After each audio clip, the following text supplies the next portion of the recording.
लेकिन अगर तूने इकबाल को फॉलो कर लिया तो फिर इकबाल तो यही कहता है कि ये तो आंधियां तूफान, ये जो मुसीबतें हैं, ये जो आंधियां हैं, ये जो तूफान है, ये जो बारिशें हैं, ये तो तेरे रास्ते में रुकावटें हैं, ये तो चलती हैं तुझे ऊंचा उड़ाने के लिए।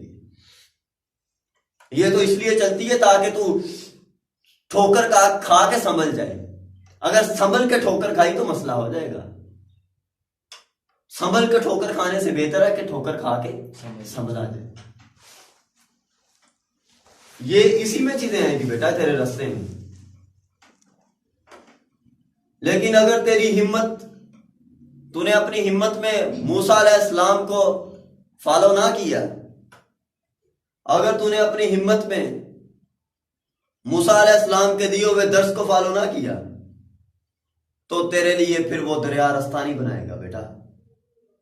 तेरे लिए दरिया सेंटर से रास्ता नहीं बना देगा।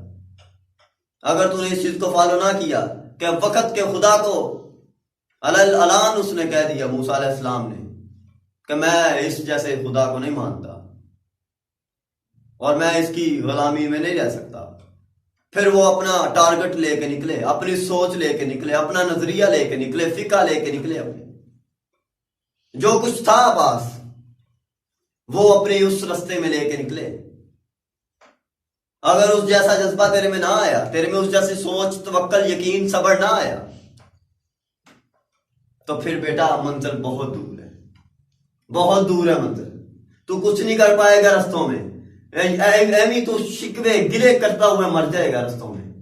अगर तेरे पास नहीं है सब्र, नहीं तवक्कल नहीं तेरे पास, मुस्तकिल मजाजी नहीं तेरे पास, लोगों के साथ अच्छे बर्ताव करने के तरीके नहीं तेरे पास, तो बेटा फिर मंजिल बड़ी दूर है। अगर बड़ी मंजिल का मुसाफिर बनने का शौक है तो छोटी छोटी सोचें अपने जहन से निकाल के बाहर फेंक देने का वक्त है बेटा। वासफ अली वासफ का फिक्र है कि जो बड़ी मंजिल का मुसाफिर है वो छोटे जगरों में नहीं बढ़ता।